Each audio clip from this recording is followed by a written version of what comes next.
Segundo bloque aquí en el complejo Cuatro Vías, en este sector cultural. Arranca el trencito nuevamente, Sebastián nos da el ok y hoy co-conduciendo en esta parte de Tarot Crítica con Laura Agusín y Francisco Pancho Claric. Energía, parece como una orden, energía. Sí. ¿Cómo están? Sonó como orden. Muy bien, muy bien. Contento de estar acá en el Cuatro Vías. Hacía rato que no venía. Hacía Lo rato que no. extrañábamos. Sí, no lo veía. Al Cheva y a Pedro también. Bueno, y a ustedes de vez en cuando los veo. Bueno. Sí, tengo Nos vamos a Pero tratar. nosotros siempre te mencionamos, ¿eh? No, me alegra que me mencionen, que tengan tema, digamos, para hablar. Y nos mantenemos así con distanciamiento, nos tratamos de usted, por el apellido, así para mantener un poco de distancia. La idea es, en esta parte que analizamos películas, conmemorar y homenajear a Fernando Pino Solanas, que ha desaparecido en este mes, y Víctor Basterra, El fotógrafo imprentero. de la ESMA. El fotógrafo de la ESMA. Y él era de oficio imprentero, ¿no? Él era gráfico, sí, él era gráfico. Bueno, y sobre todo vamos a analizar. Fernando Pino Solana es una persona que ha hecho tantas actividades, pero mencionar como cineasta La Hora de los Hornos, que es esa película que nos vamos a dedicar a charlar hoy, pero Los Hijos de Fierro, Sur, El Exilio de Gardel, y después fue... Los pueblos fumigados, ahora última. La última. Ujú. Ahora vamos a ir charlando, y después como político que empezó allá con el Frente Grande, siendo diputado nacional y... En esta etapa. Sí, en esta etapa última, y estuvo, digamos, en la reforma de la Constitución del 94, estuvo acá en Santa Fe, lo incorporó también a Jaime de Nevares, ese cura militante, ese obispo tan Ese obispo militante de los, Cristo y del pueblo. militante de los derechos humanos. Fue senador nacional, Pino Solana, fue candidato a presidente. Sí, su historia personal es vastísima. Es vastísima, ¿no? O sea, arranca en la década del 60, ya con sus primeras apariciones. Él viene de un grupo que se da en aquella época, que es el cine de liberación. Empiezan a trabajar ese tema con Fundaron con Getino Kuhn, el grupo, y Gerardo Vallejo, un tucumano, Vallejo, Kuhn, todos ellos formaron el grupo Cine y Liberación. Cine de liberación, sí. Que era una forma que, digamos, de alguna manera nace con todo el proceso también que se da en el cine nuevo brasilero, es decir, en todo el mundo va El nuevo apareciendo. cine latinoamericano acá con Fernando Birri, Bueno, ese es el maestro de todos. de todos. ¿no? De todos. El inicio, pero bueno, con Tire Die y Los Inundados. Exacto. Sí, yo por ahí pensaba la importancia que tuvo para todos nosotros, tanto en la misma época de sus contemporáneos como para los que vinimos después, digamos. O sea, la importancia de La Hora de los Hornos era como una película iniciática obligada, digamos.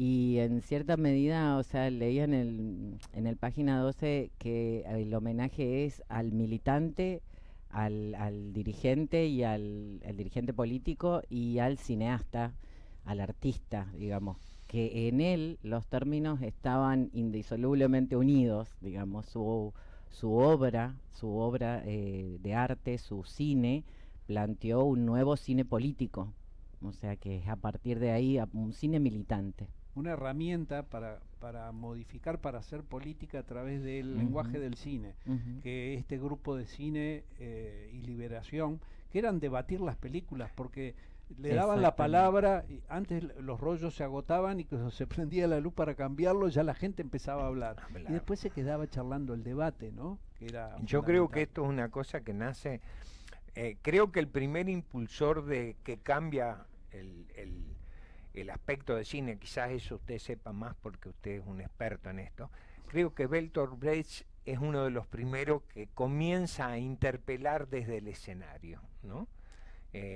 Y Pino lo que hace es casualmente eso, ellos creen necesariamente que el espectador, por eso utilizan ahí en la obra esa de Frank Fanon, que el que es espectador o el cobarde o traidor, ¿viste? Porque Sí. hay que involucrarse. El espectador Es es un un cobarde, cobarde. o un traidor. Es un Y- cobarde o un traidor. Y lo Sí, ponen sí. cuando En la En inauguración. en la película varias veces En la lo inauguración. menciona y él a lo largo de su historia bueno, y Bertolt Brecht de alguna manera también hace lo mismo, es decir, Bertolt Brecht lo hace en el teatro. sí, en el teatro y mucho antes, pero Pino y Getino, Kuhn, Vallejo, todos los que estamos hablando, y los del cine brasilero que no recuerdo los nombres, también hacen que el espectador se involucre, porque esto es una película de 4 horas, 4 horas, sí. generada en una dictadura. Cuando hablamos de la película decimos la hora de los hornos. La hora Sí, de los sí, Analizar, hornos, sí.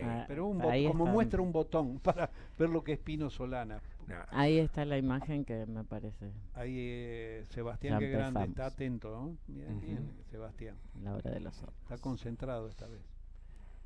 Y realmente estos debates que se hacían después de la película, bueno, cuando primero esta película se estrena en el exilio, digamos, porque Se estrena tuvo- en Roma, claro. se estrena En en Roma, el año sí, 68 en un En Roma, festival en perdón, Italia, en Pesaro. Pesaro, en el Festival de en- Pesaro En Italia. en Italia. Ujú.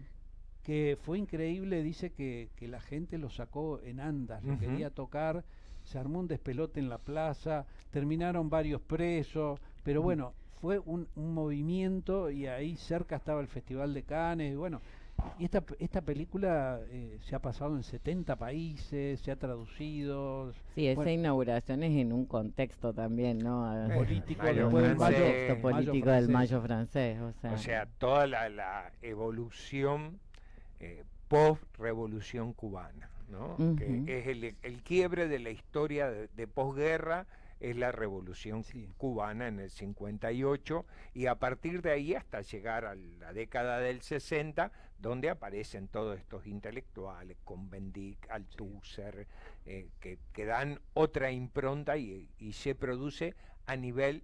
Aparece el movimiento hippie, no nos olvidemos, a pesar de que fue copado, de que fue destruido, fue un movimiento de rebeldía contra la sociedad de consumo, ¿no?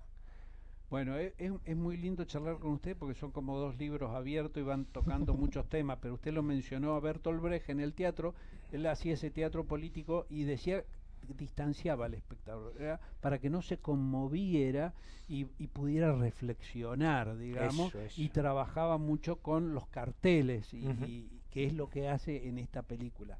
Y Pino lo que hace en esto, trata de, a través del lenguaje cinematográfico, que eso tiene que ver mucho con el cine ruso, Ujú. que la cámara estuviera muy muy cerca cerca. de los protagonistas, de los entrevistados, y Los rostros. los rostros, traveling que los siguen a los personajes, y mucha placa, ¿no? Porque eso tiene que ver también con el Es cine con un publicitario que él doble- hacía. Un doble juego, digamos, porque hace un juego de contexto con mucha profundidad de campo, o sea, fotográficamente es llegar al máximo de la profundidad de campo para ver el contexto Ujú. y luego el acercamiento para estar con la gente, o sea, estoy ahí, no es algo disociado, sino que está ahí. Sí, y Pino con el lenguaje cinematográfico conmueve, ¿no? Esas escenas con los tambores, cuando trabaja, que lo llama Domingo Cura, dice, para esa película. Ujú. Hay un fragmento que es cómo se hizo La Hora de los Hornos, que está en YouTube, que la gente lo puede ver, es un Ujú. lindo consejo, porque dura 1 hora 20 y es una larga entrevista a Pino Solanas, hecha por Fernando Peña, que es uno de los tipos que más sabe de cine, un muchachón joven también. Y el director de fotografía es Mauricio Minotti, que es un santafesino de ese fragmento, Del fragmento. de cómo se hizo Ujú. La Hora de los Hornos, que es un santafesino que filmó muchas películas, filmó hace poco la de Artigas y filmó muchas cosas en Santa Fe, es un gran cineasta y es el director de fotografía de ese corto, de cómo se hizo claro, del La La Hora que de los lo Hornos. la recomiendo, entrevista, digamos. lo recomiendo porque Pino habla desde todo. sus todo, orígenes, de de todo, sus sí, padres, es muy sí. lindo porque dice, el padre le decía, no voy a criar otro vago porque él quería ser Ser como Porque el artista. hermano era otro vago. y como él. otro Poesía.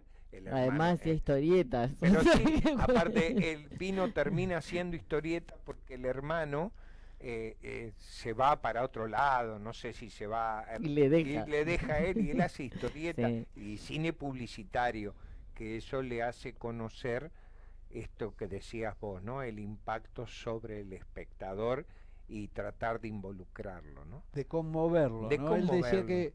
Hay imágenes. Yo soy agrónomo, ¿no? Y trabajé en alguna usted un vez montón de cosas, ¿no? Se pero bueno, limite. pero no, Se no, reduce.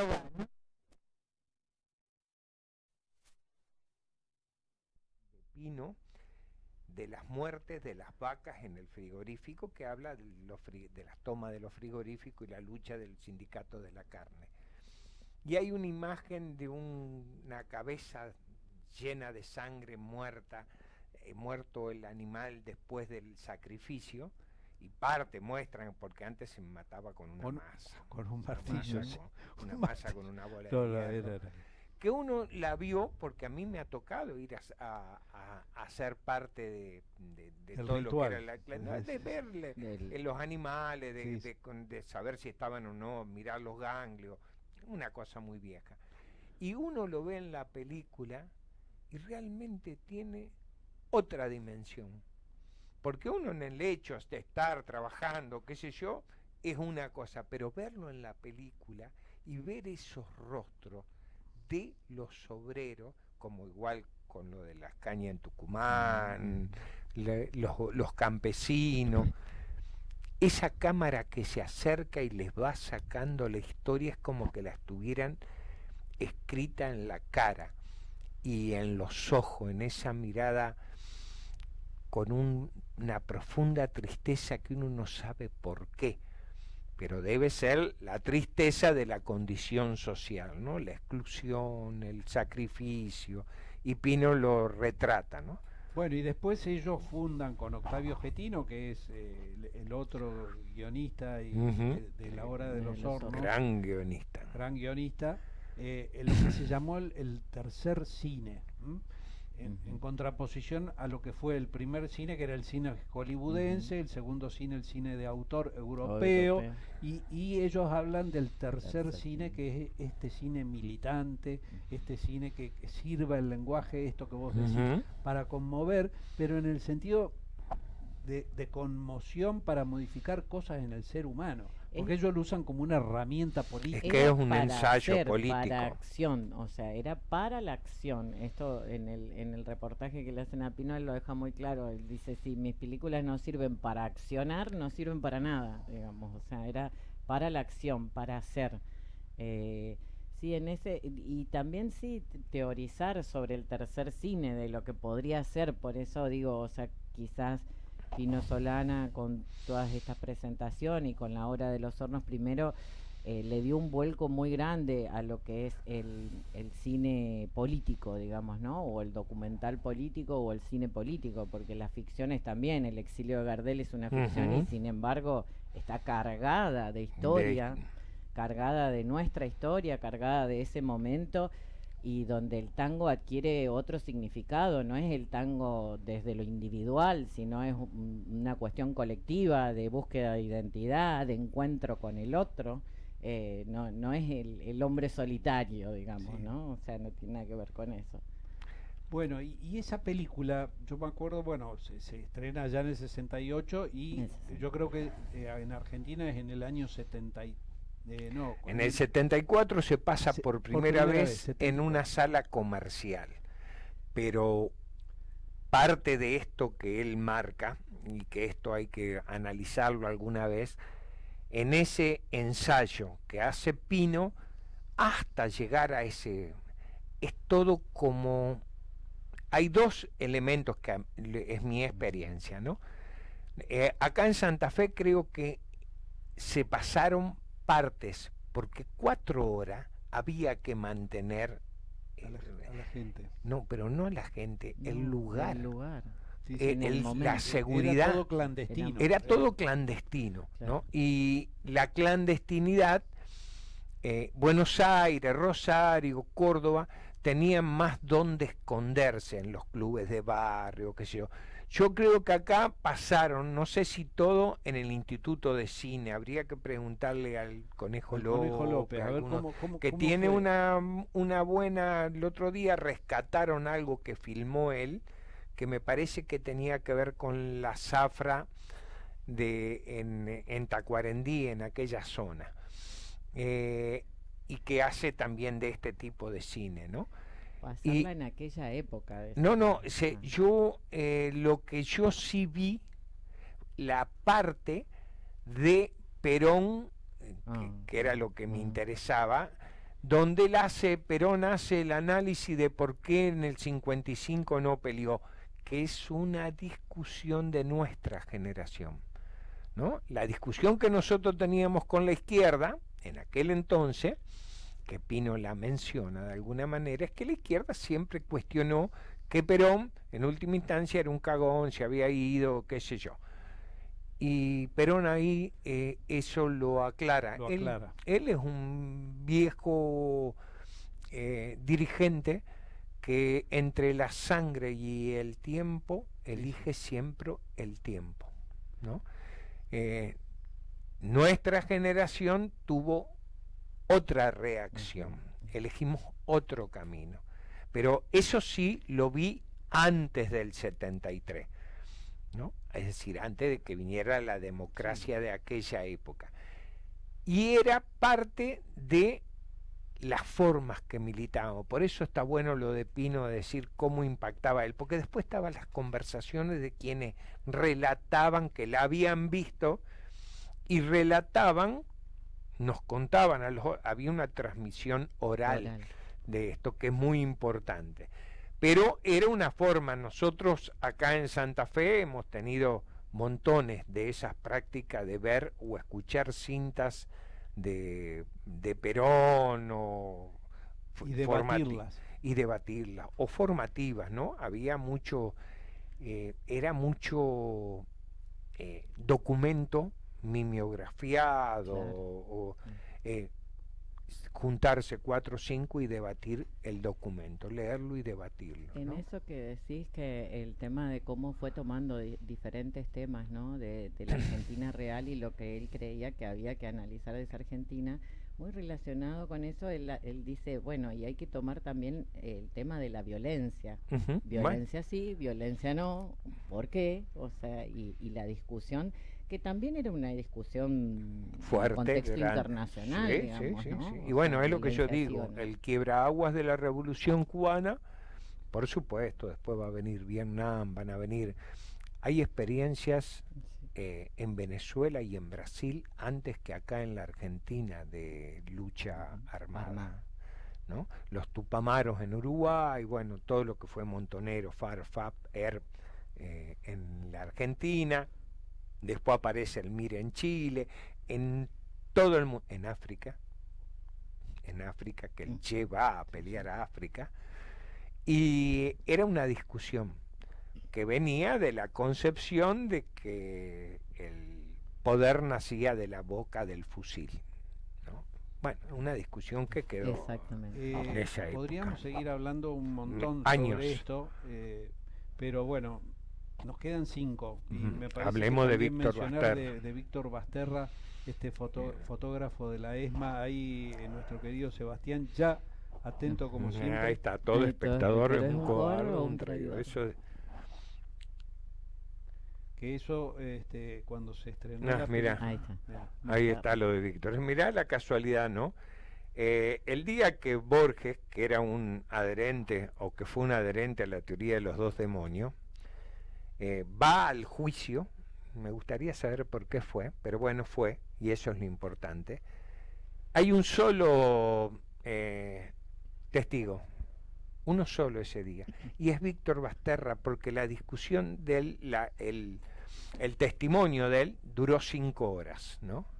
Borges lo describe, en algunas cosas no estoy para nada de acuerdo en lo que dice Borges, pero bueno, no importa. Víctor Basterra fue aquel fotógrafo, aquel militante del peronismo de base, al que llevaron a la ESMA y lo tuvieron haciendo trabajo esclavo, como a muchos, como a Lewin, como a tantos compañeros que pasan. Ese Víctor Basterra ya vino acá a Santa Fe, al Cine Colón. Esas son las fotos de los militares. Y realmente el trabajo de él fue lo que permitió el juicio de la ESMA.